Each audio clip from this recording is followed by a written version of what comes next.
I am Freya, 32, and until last month, I was the marketing director at Synapse Solutions, a job I poured my heart and soul into for 5 years. When my CEO, Robert, told me the board's 3-year strategy session was just a small meeting, I did not need to attend. Something broke inside me. So instead of sulking at my desk, I went to a conference in Tahiti and posted one photo that changed everything. If you are watching this from your office cubicle, dreaming of standing up for yourself, drop a comment below and hit subscribe. Trust me, you will want to see how I turned this corporate betrayal into my greatest career triumph. Let me paint you a picture of my world before everything exploded. Synapse Solutions is not some tiny startup. We are talking about a mid-sized tech company with over 300 employees specializing in artificial intelligence solutions for business clients. Our revenue last year topped $60 million, and much of that growth happened under marketing campaigns I personally developed and executed. I joined Synapse 5 years ago when we were barely making $10 million annually. My background in tech marketing made me the perfect fit for a company trying to explain complex AI solutions to potential clients who often did not understand the technology. Within my first year, I revamped our entire brand messaging, created our signature AI-made human campaign, and secured us spots at the most prestigious tech conferences. Our client acquisition tripled. The board was thrilled. At least they seemed thrilled back then. Let me introduce you to the key players in this corporate drama. Robert, our CEO, was the classic charismatic leader type. Tall, always impeccably dressed with a booming voice that commanded attention the moment he entered a room. He had a habit of placing his hand on your shoulder while talking, creating a false sense of connection. I noticed early on that Robert had a particular talent for presenting my ideas to clients and the board as if they were his own brilliant insights. When called out, he would laugh it off, saying, "Great minds think alike," or "We are all one team here." Then there was Stephanie, our CFO, cold, calculating, and fiercely loyal to Robert. They had worked together at 2 previous companies, and she functioned essentially as his enforcer. During budget meetings, she would scrutinize marketing expenses with microscopic precision while barely blinking at engineering cost overruns. The double standard was obvious but challenging to address directly. Daniel, our chief technology officer, was brilliant but dismissive of marketing. He believed our products should sell themselves based on technical merit alone and viewed my department as basically decorative. Despite this, our marketing campaigns were directly responsible for getting his innovations in front of the right clients. My one true ally in leadership was Marcus, our head of sales. Marcus understood the value of marketing because he saw firsthand how our materials and positioning helped him close deals. We had developed a collaborative relationship where his feedback from client interactions informed my marketing strategies, creating a powerful loop that drove results. And then there was Jessica, my marketing assistant. Only 25, but with an intuitive understanding of social media and digital trends that made her invaluable. She was fiercely loyal and often caught office dynamics I missed while focused on campaigns and strategy. Despite my measurable contributions to company growth, I began noticing subtle signs that something was off. My budget proposals faced increasingly aggressive questioning. My team size remained static despite expanding responsibilities. When I proposed new campaigns, Robert would often say, "Let me think about it," only to come back weeks later presenting a watered-down version of my idea as his own. There were other subtle signs of gender bias in our company culture. I noticed that when I made points in meetings, they were often ignored until a male colleague repeated them. My assertiveness was labeled as aggressive, while the same behavior from male directors was called passionate leadership. These dynamics were frustrating, but unfortunately not too unusual in tech. Still, I loved my job. I believed in our products and took immense pride in translating complex technological innovations into messaging that resonated with clients. I had built my marketing team from scratch, hiring talented people who shared my vision. Together, we had created award-winning campaigns that genuinely moved the needle for the company. This was not just a job for me. It was my professional identity. I had invested so much of myself into Synapse that the thought of being undervalued cut deep. Little did I know just how undervalued I actually was. The morning everything changed started like any other Tuesday. I arrived at the office, grabbed my coffee from the break room, and settled in to check my emails. Jessica had already sent me the daily social media metrics report showing that our latest campaign was outperforming projections by 20%. Things were looking good. Around 10:30, Jessica came into my office looking uncomfortable. "Freya, I was just in the copy room and printed something by accident that was left in the queue." She hesitated, then placed a document on my desk. It was an agenda for a 3-day offsite strategy session scheduled for next week. The topic list included 3-year growth strategy, departmental restructuring, and marketing budget reallocation. Every department head was listed as an attendee along with the entire board. Every department head except me. I felt my stomach tighten. This was not some quick meeting. This was a major strategy session that would determine the company direction for years to come. And discussions about my department's budget were happening without me. There must be a mistake, I said to Jessica, trying to keep my voice steady. My invitation probably got lost somewhere. Jessica looked even more uncomfortable. I checked the email distribution list on the server. Your name was not on it, Freya. This was not an oversight. I sat there staring at the document, trying to process what this meant. After 5 years of dedication, after all the successful campaigns and growth I had helped create, I was being deliberately excluded from crucial discussions about my own department. I decided to speak with Robert directly. Professional communication had always been my approach, and I wanted to believe there was a reasonable explanation. I found him in the conference room reviewing quarterly reports. Robert, do you have a moment? I asked, keeping my tone neutral. Of course, Freya. What can I do for you? He smiled. That practice CEO smile that usually charmed clients.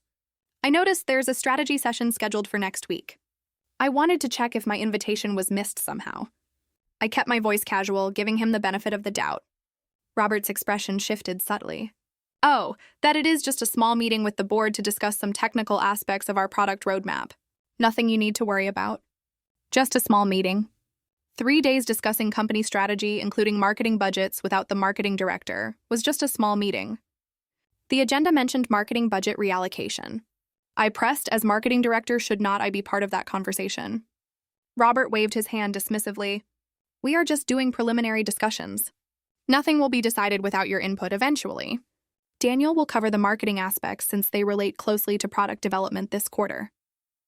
Daniel, the CTO who thought marketing was unnecessary, would be representing my department's interests. I see, I said, struggling. To maintain my professional demeanor and the departmental restructuring item, does that involve marketing? A flash of annoyance crossed Robert's face. Freya, I appreciate your concern, but these are high-level discussions that require a certain strategic perspective. We will bring you in when appropriate. Now, if you will excuse me, I have a call with investors in 5 minutes. He turned back to his papers, effectively dismissing me from my own conversation. I walked back to my office, feeling a mixture of hurt, confusion, and growing anger. After closing my door, I called Marcus, hoping my one ally might provide some insight. They did what Marcus sounded genuinely shocked when I explained the situation. That makes no sense. You should absolutely be there for discussions about marketing strategy. Robert called it just a small meeting and said Daniel would cover marketing aspects. I explained. Marcus was silent for a moment. Freya, I am going to be straight with you because you deserve honesty. There have been conversations Robert and Stephanie have been questioning the size of the marketing budget relative to returns. I defended your department, pointing out the clear correlation between your campaigns and our growth. But what, Marcus? Hesse held heavily. Robert suggested that the AI sells itself and that we could reduce marketing substantially. I think this meeting is part of that agenda. The revelation hit me like a physical blow. After everything my team had accomplished, after all the measurable growth we had driven, they were planning to gut my department. And they were doing it behind my back without even giving me a chance to defend my work. What should I do? I asked, hating how small my voice sounded. If you confront them directly, they will just feed you more lines about preliminary discussions and eventual input. Marcus said, You need to think strategically here, just like you do with your campaigns. After hanging up, I sat at my desk trying to process everything. The exclusion was deliberate. The dismissal of my concerns was calculated, and most painfully, it seemed that my 5 years of dedication meant nothing when set against whatever new direction Robert had decided upon. I opened my calendar and noticed something I had almost forgotten. Next week was also when the International Marketing Innovation Conference was happening in Tahiti. I had been invited as a speaker months ago, but had been planning to send one of my team members instead, since I assumed I would be needed at the office. Now I was faced with a choice. Stay here and try to work while knowing crucial decisions about my department were being made without me, or go to Tahiti and represent Synapse at an industry-leading conference. As I contemplated my options, one thing became clear. I was done with being invisible. That evening, I could not sleep. I kept replaying Robert's dismissive, just a small meeting comment in my head, each repetition stoking my indignation.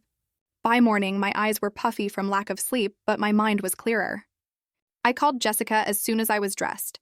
Remember that marketing conference in Tahiti next week? I think I should attend after all. The one where you were invited as a featured speaker. Absolutely, you should go. Jessica sounded genuinely excited, especially now. Now that I know I am being excluded from strategy discussions about my own department, I finished for her. Exactly, Jessica confirmed. Freya, this conference is a big deal. Marketing directors from Fortune 500 companies will be there. The keynote speaker is Catherine Anderson. Catherine Anderson was something of a legend in marketing circles. She had transformed the branding of multiple tech companies and written the definitive book on marketing AI solutions to non-technical clients. Her book had actually been my guide when I first joined Synapse. Plus, Jessica continued, I heard Synapse's biggest competitor, Neuralink, will be there scouting for marketing talent.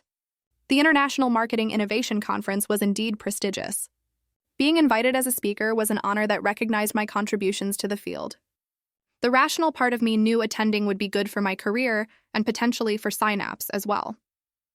But another part of me worried it would look like I was running away during an important week for the company. What about my presentations for next week? I asked, thinking through the logistics. I can handle the social media report and the quarterly review is already prepared. Jessica reassured me. The new campaign is not scheduled to launch until after you would be back. There is nothing that cannot wait or that I cannot handle. I took a deep breath. Okay, I will do it. Can you please handle the travel arrangements today and let the conference organizers know I will be accepting their speaking invitation personally? Consider it done, Jessica said with what sounded like pride in her voice. Later that morning, I informed Robert about my decision in person, maintaining my professionalism despite the churning in my stomach.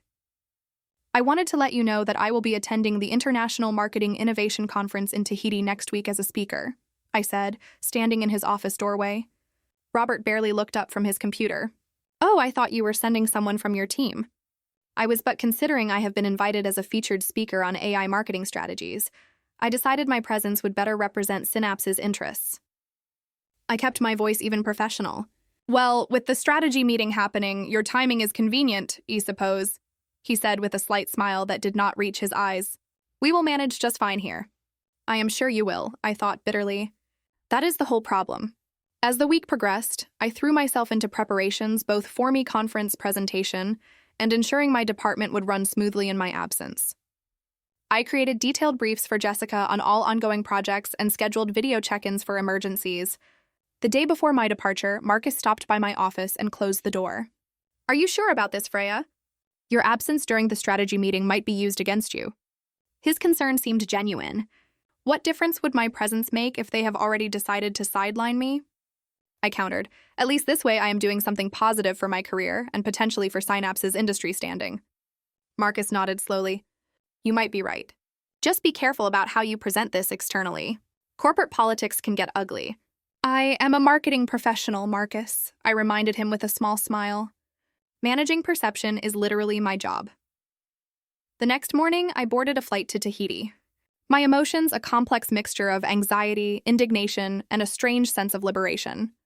As the plane lifted off, I gazed down at the shrinking cityscape and made myself a promise. I would not let Robert or anyone else determine my value. The flight was long, giving me ample time to refine my presentation and strategy. By the time we landed in Tahiti, surrounded by crystalline blue waters and lush greenery, I felt a renewed sense of purpose. This was not just an escape from a difficult situation. This was an opportunity to showcase my expertise on an international stage. The conference venue was a stunning beachfront resort. As I checked in, I immediately spotted name tags of marketing directors from companies whose work I had admired for years. Among them was Natalie Rodriguez from Neuralink, our biggest competitor, chatting animatedly with a group of attendees. That evening at the welcome reception, I found myself in conversation with Natalie. Unlike Robert, she was genuinely interested in my insights about marketing AI solutions. Your AI-made human campaign was brilliant, she said, sipping her cocktail. The way you translated complex technology into emotional benefits, for customers gave us all a new benchmark to aim for. Her sincere appreciation for my work was balm to my wounded professional pride. As we continued talking, I realized something profound here among my industry peers. My expertise was not just acknowledged, it was valued, and that more than anything confirmed I had made the right decision. The conference began in earnest the next morning. After a light breakfast on a terrace overlooking the ocean, I attended the opening keynote by Catherine Anderson. Her presentation on humanizing technology in the AI age resonated deeply with the approach I had championed at Synapse. During the Q&A session, I asked a question about balancing technical accuracy with emotional resonance in marketing materials. Catherine's eyes lit up. That is an excellent question that gets to the heart of our challenge as marketers in the tech space. She responded, "Would you mind sharing how you have approached this in your work?"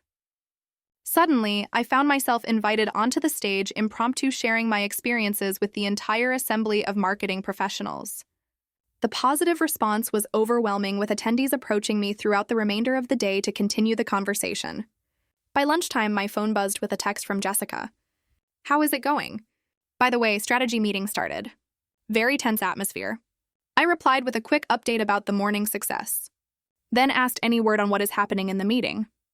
Daniel presented something called marketing efficiency restructuring. Could not get details, but Marcus looked upset.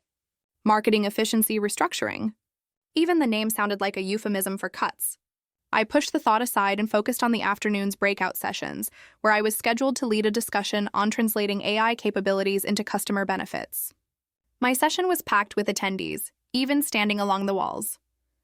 I shared case studies from my work at Synapse, of course, without revealing proprietary information demonstrating how we had made complex AI solutions accessible to non-technical decision-makers. The engagement was incredible, with marketing directors from companies much larger than Synapse, taking notes and asking thoughtful questions. That evening, I checked my phone to find another text from Jessica Day. One of strategy meeting over, Robert announced marketing budget review. Marcus defended your department but was shut down by Stephanie. They do not know I am updating you. I felt a twinge of anxiety but reminded myself that I was exactly where I needed to be. I was proving my value in the industry even as my own company failed to recognize it. The second day of the conference was even more validating.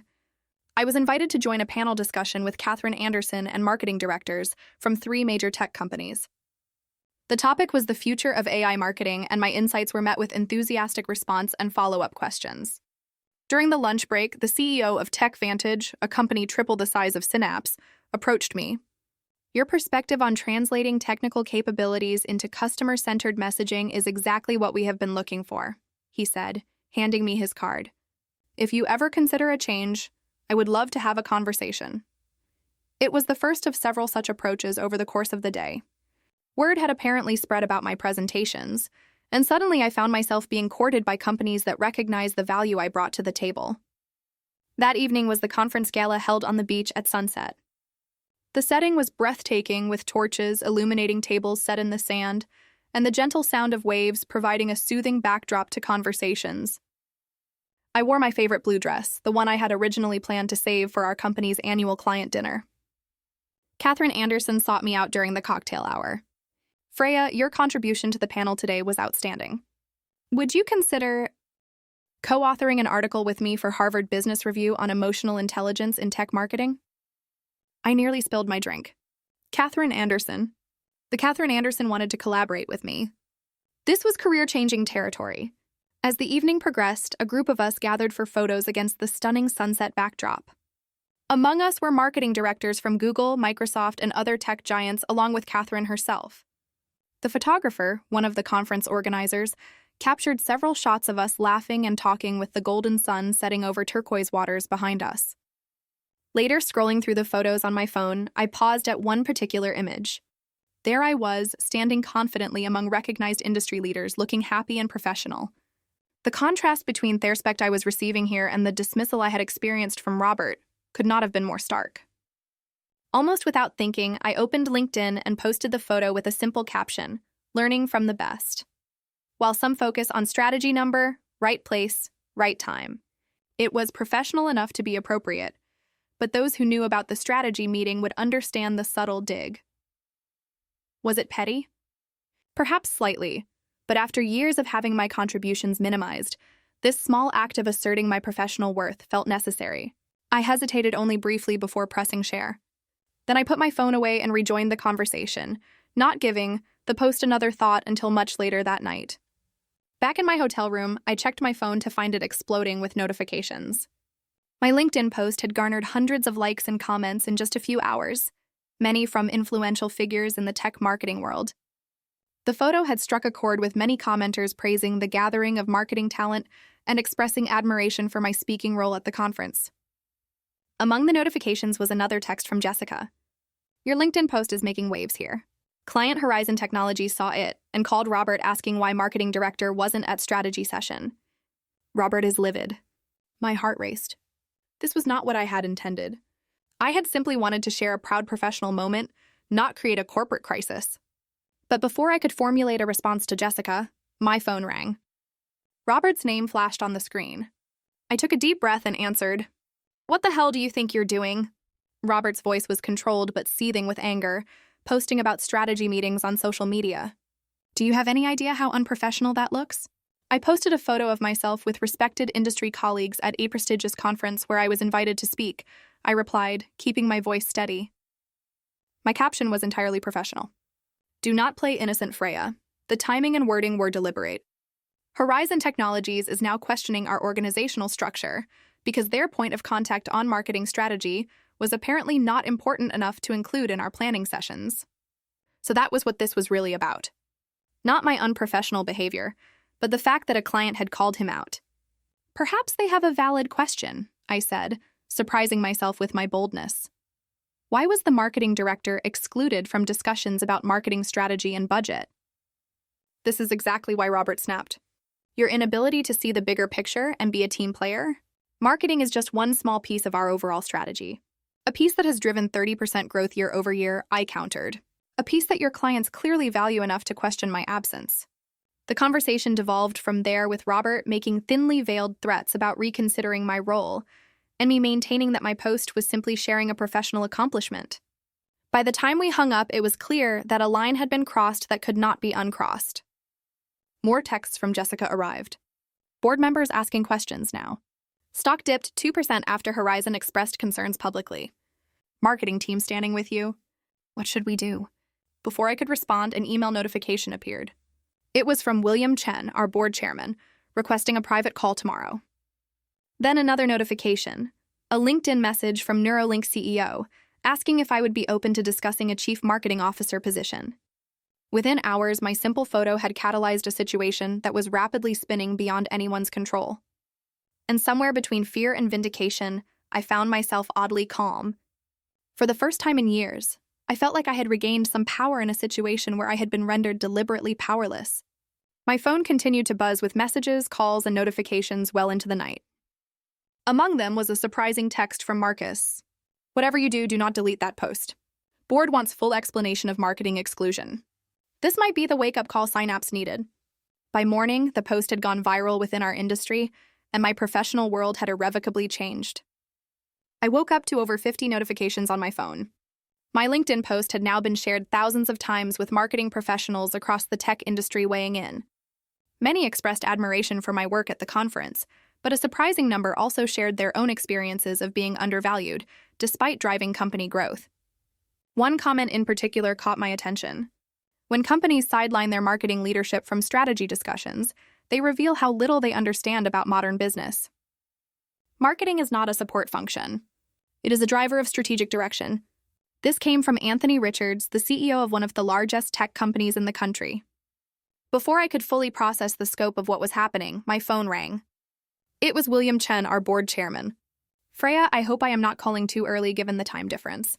He began, his tone surprisingly cordial. "I wanted to speak with you directly about the current situation." "I appreciate that, William," I replied, sitting up straighter even though he could not see me. "First, let me say that your contributions to Synapse have not gone unnoticed by the board. The growth you have driven through your marketing initiatives has been remarkable. This was not what I had expected." Where was the reprimand? That is why he continued. "Several board members were surprised to learn you were not included in the strategy session. Robert indicated it was your choice to attend the conference instead." "Of course he did." "That is not accurate, William. I was explicitly told the strategy session was just a small meeting that did not require my attendance. I was not invited or included on any of the planning emails."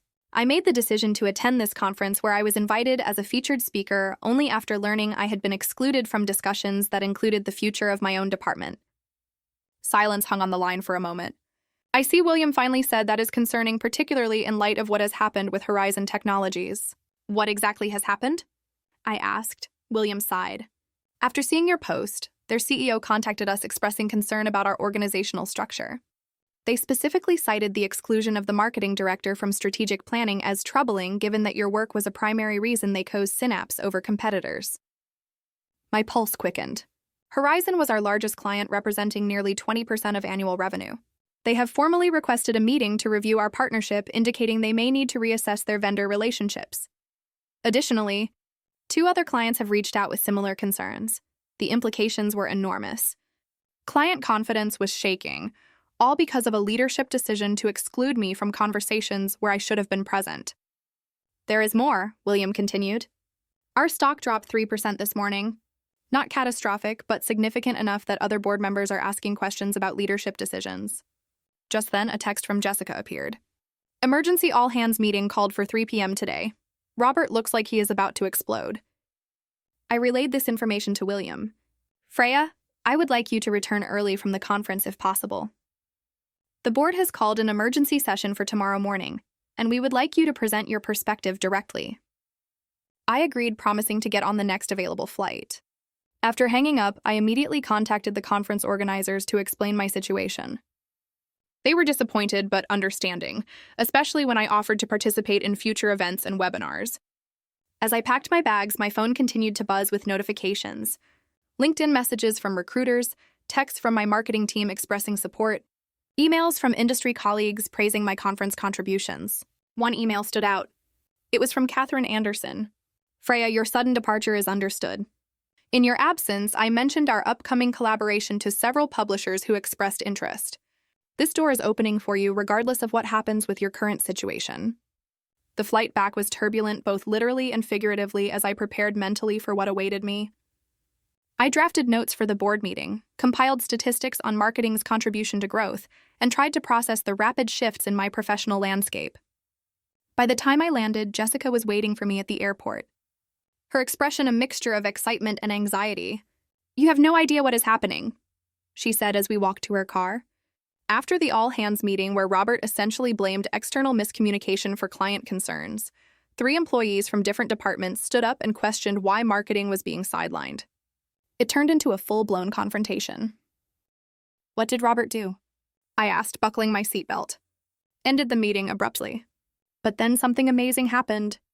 People started coming to the marketing department one after another, sharing snippets of information they had heard in the strategy session. What kind of information? Jessica pulled out her tablet notes. Freya detailed notes about the marketing efficiency restructuring plan. Robert was planning to reduce our department by 40%, fold us under sales, and take direct control of client communications himself. The pieces were falling into place. This was never about efficiency.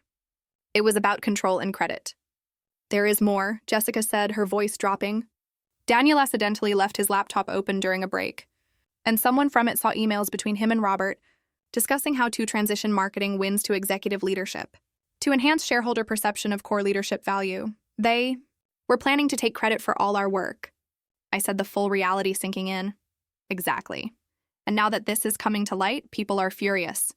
Not just the marketing team, but people across departments who have seen how our work drives company success. As we pulled up to my apartment, Jessica handed me a folder. Everything we have gathered organized for tomorrow's board meeting. The board members have been reaching out individually to employees, which has never happened before. Something big is shifting. Freya thanked Jessica for her incredible support and headed inside to prepare. Within an hour of arriving home, I received another call, this time from Marcus. Freya, I need to warn you. Robert is building a case that you violated company policy by posting about internal matters on social media. He is pushing for termination at tomorrow's meeting. Let him try, I replied, surprising myself with my confidence. I have 5 years of documented contributions, client testimonials, and now evidence of deliberate undermining. I am not going down without a fight. That is what I hoped you would say. Marcus replied, the tide is turning here. People are speaking up. Just be prepared for tomorrow to get ugly before it gets better. After hanging up, I received yet another LinkedIn message. This time from Horizon Technologies CEO, Ms. Thompson. We have always valued your approach to translating our needs into effective marketing strategy. We would appreciate your presence at any future discussions regarding our partnership with Synapse. The message was clear. Clients were now directly requesting my involvement, bypassing traditional channels. The power dynamic had fundamentally shifted. That night, I barely slept, my mind racing through scenarios for the board meeting. By morning, I was exhausted but resolved. Whatever happened today would determine not just my future at Synapse, but potentially the future of the company itself. As I dressed in my most professional suit, a final text came from Jessica's entire marketing team wearing blue today in solidarity. We are with you. With that support bolstering my confidence, I headed to the office for what would prove to be the most consequential meeting of my career. The atmosphere in the office was electric. As I walked through the door, employees from various departments nodded or gave me subtle thumbs-up signs as I passed. True to Jessica's text, every member of the marketing team was wearing blue, a quiet show of solidarity that touched me deeply. The board meeting was scheduled for 9 a.m. in the main conference room. As I approached, I saw Robert and Stephanie huddled together outside the door, speaking in hushed but intense tones. They fell silent when they noticed me. Freya Robert acknowledged stiffly. The board is waiting. Inside, the long conference table was filled with board members. William Chen sat at the head with other members arranged on either side. Marcus was already seated, as was Daniel, who avoided eye contact. Freya, thank you for returning early from your conference. William began once everyone was settled. In light of recent events, the board feels it necessary to address some concerning developments directly. Robert immediately leaned forward. If I may, William, I believe it is important to first address the breach of company policy regarding social media communications. William raised a hand, silencing him. We will get to all perspectives. Robert, first we want to understand the sequence of events that led us here. Freya, could you please explain why you were not present at the strategy session and how you came to be at the conference in Tahiti instead? This was my moment. I took a deep breath and began my account detailing how I discovered the meeting, Robert's dismissal of my concerns, and my subsequent decision to attend a conference where my expertise was actively sought. I made this choice not to avoid company responsibilities, but because I was explicitly excluded from discussions directly impacting my department. The conference provided an opportunity to represent Synapse positively in the industry and develop valuable connections that could benefit our company. I then presented the folder Jessica had prepared containing documentation of marketing's contributions to company growth, client testimonials, specifically mentioning our marketing strategies and the recent evidence of plans to diminish them. Marketing department while appropriating its successes. As you can see, I concluded my department has consistently driven growth and client acquisition. Yet there appears to have been a systematic effort to minimize these contributions and eventually reduce our role within the company. The room was silent as board members reviewed the materials. Robert's face had grown increasingly flushed. This is a gross mischaracterization. He finally erupted. The restructuring plan was about efficiency and strategic alignment, not personal agendas. And regardless of intent, posting on social media in a way that triggered client concern remains a serious violation of professional conduct. William turned to Robert. The board has questions about this restructuring plan.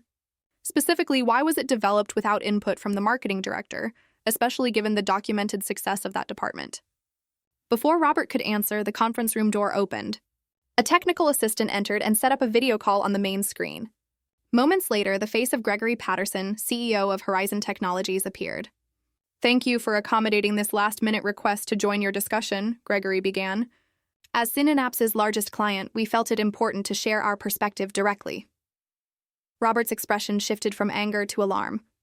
When we chose Synapse 3 years ago, Gregory continued, it was largely based on the innovative marketing approach that translated complex AI capabilities into clear business benefits. Freya and her team have been instrumental in helping us understand how your solutions address our specific needs.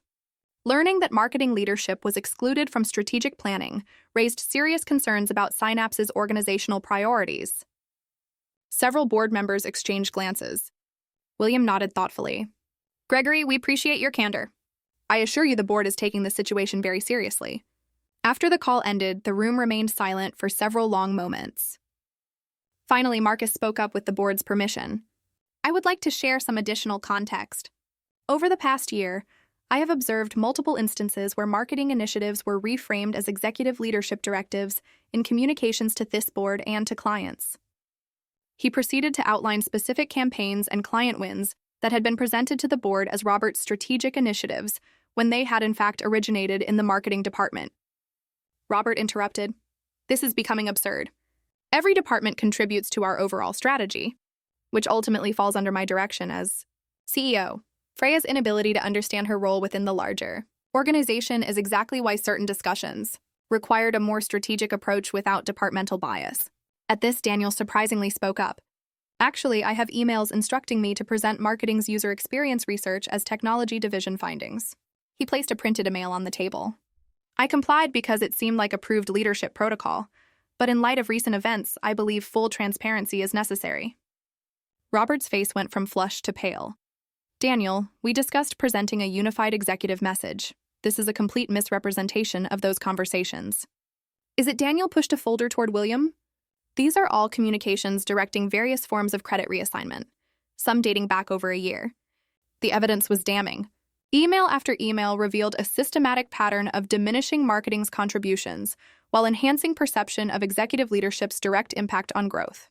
In the interest of complete transparency, added I would like to share something else.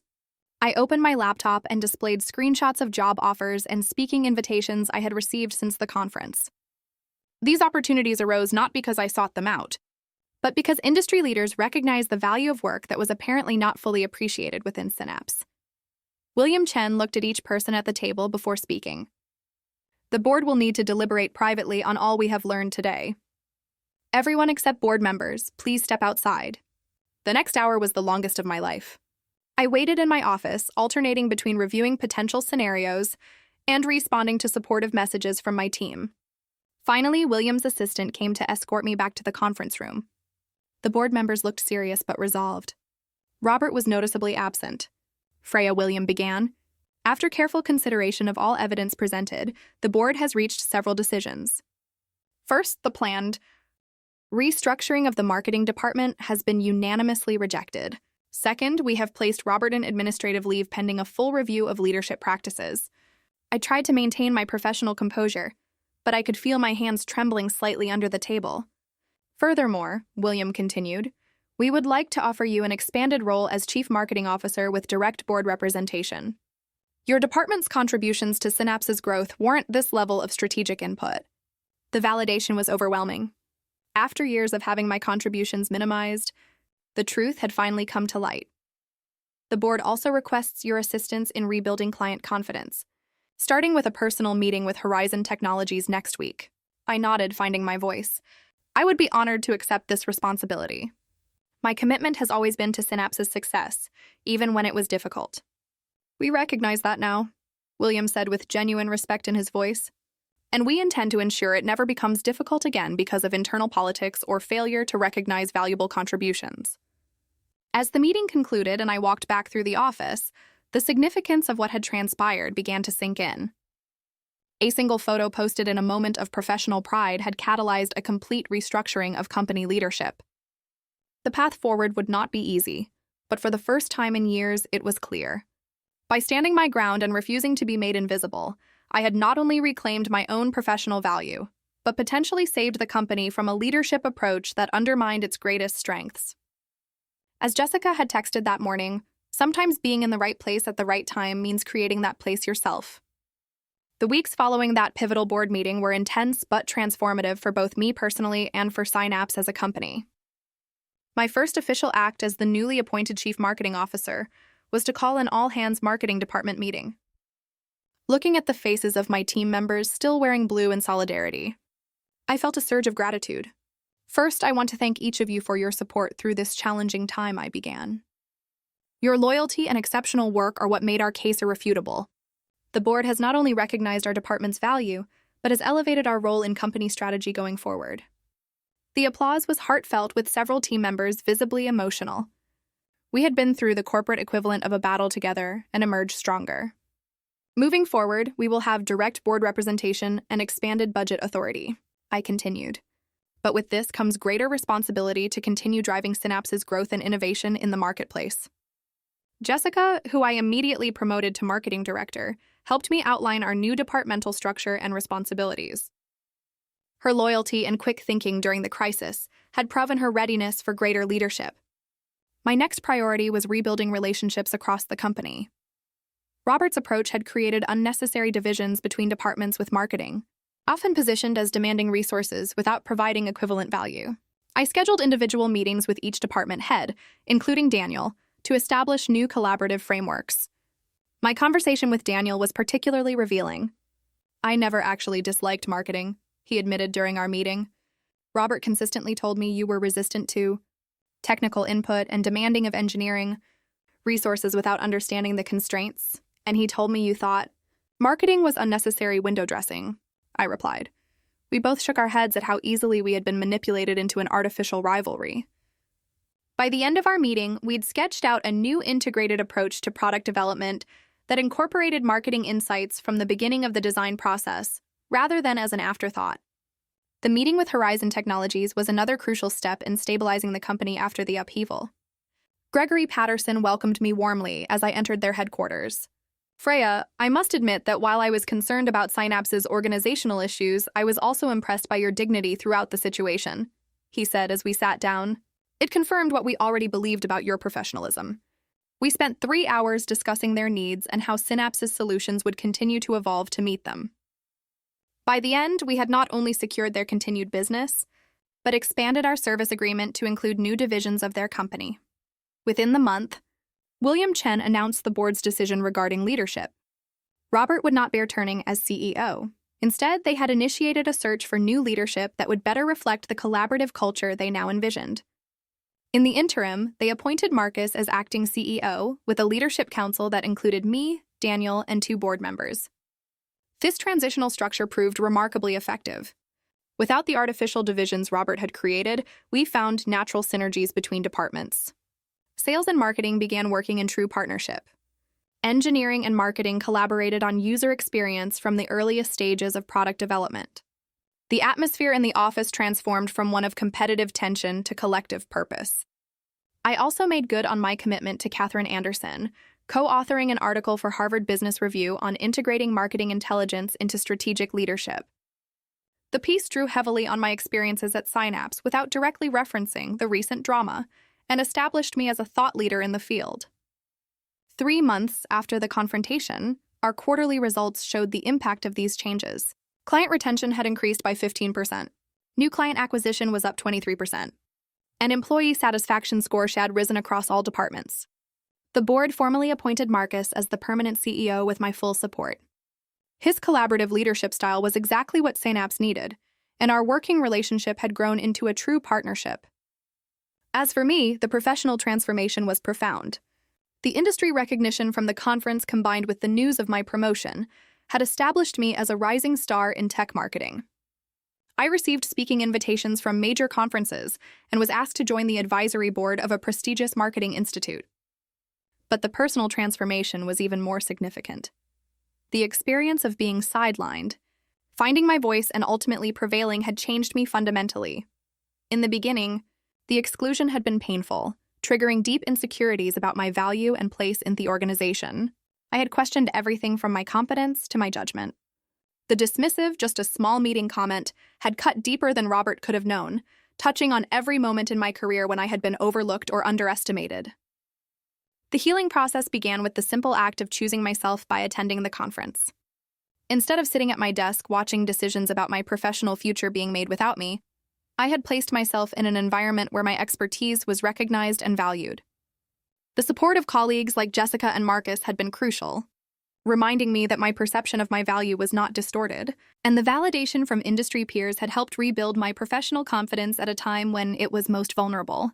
Posting that photo had not been a calculated move to create corporate chaos. It had been a genuine moment of reclaiming my professional identity. The consequences that followed were not of my design, but they revealed truths that needed to come to light for the health of the entire organization. The lessons I learned through this experience were profound and lasting. First, trust your instincts when something feels wrong. The discomfort I felt upon discovering my exclusion was not oversensitivity. It was a legitimate response to a problematic situation. Second, document everything. Without the years of performance data, client testimonials, and eventually the evidence of systematic undermining, my position would have been significantly weaker. Third, build authentic relationships across the organization.